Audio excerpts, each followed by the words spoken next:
Hello. So right here, I'm trying to just kind of give you guys a little bit of a picture of what I'm trying to do with this project. Um, with the hopes that maybe you guys will let me do this for my final project. So right here, I have my index in my code, which is basically the main page of everything.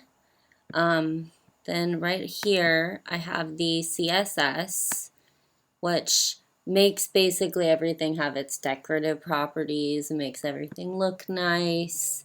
And then I also have several of these address pages, which are also linked, as I'll show you a little bit later.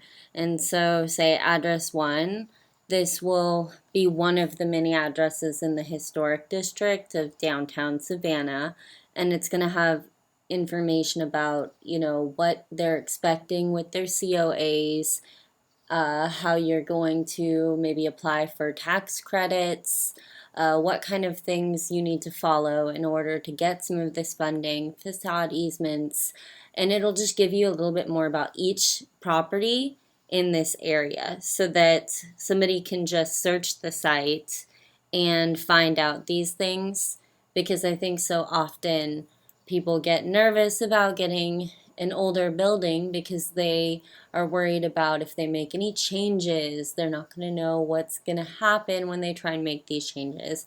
And this would just make it a little bit more streamlined.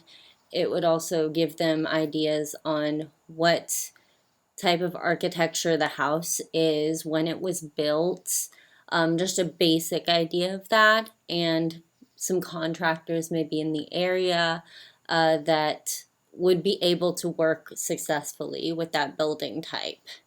Um, and so let's just kind of get into what it actually looks like. So right here, I'm going to click on the index, and so you can see what I've basically done is modeled it off of the Historic Savannah Foundation.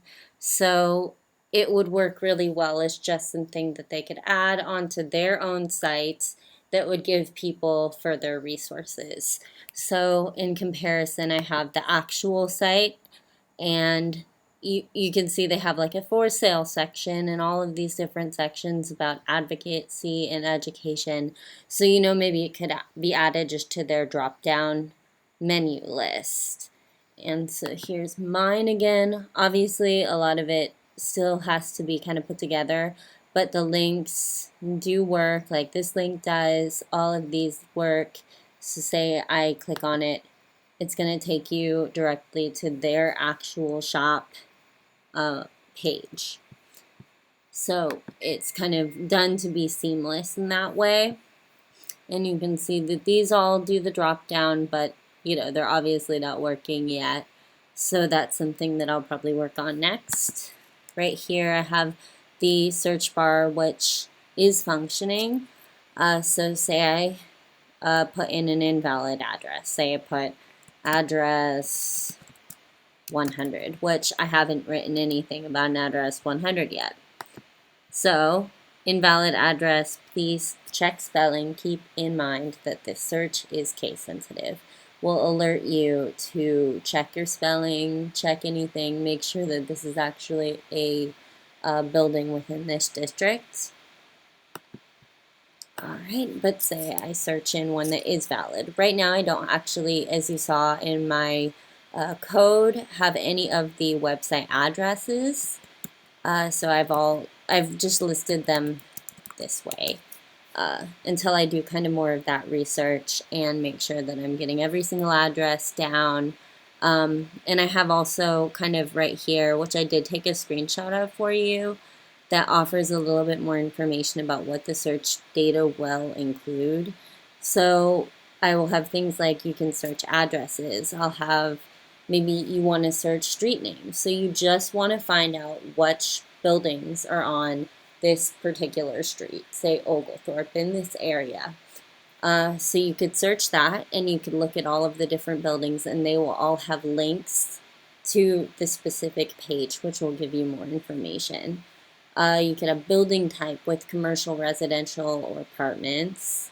which will be pretty much the same as the street name, where it'll just have links and pictures of all of the basic properties that are within that kind of identity.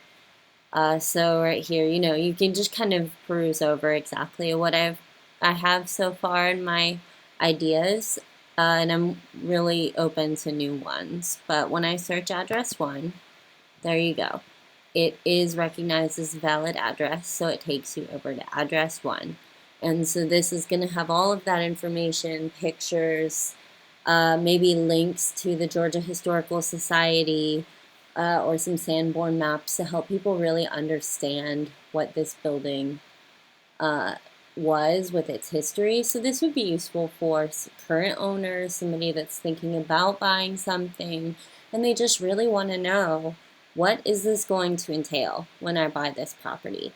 Because so many of them don't, have these ideas and have these thoughts kind of, I guess, well prepared before they buy a building like that. And my hope would be that this could maybe even span out of just the historic districts, but I'm just kind of trying to set a little window for this project to make sure that I can accomplish it all, but that it could maybe expand to other parts of Savannah where there would be maybe different rules because it's a different local historic district. So that could give people an idea of exactly, if they're going to buy something in Savannah, they're going to know what kind of things they need to be following, what are the rules, what can I put a fence in like this or not. And it just will make, I think, the historic process a lot smoother for people when they're purchasing things or looking into that, so there's less confusion.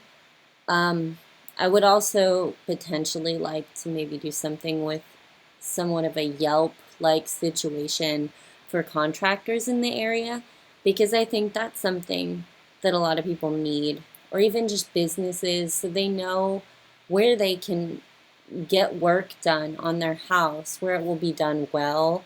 The people know exactly how to deal with this building type, and that they're really getting it done correctly. Or even if they just wanted to furnish their home with wallpaper that works with the history of the house, they could have a link to that, or different aspects of it. So it just kind of makes it all come together in one cohesive group, so you can find the standards of the interior, and you can also find the local historic district rules all on one site by searching your property. All right, well, I hope this helps. I hope you liked my little presentation. Thank you very much.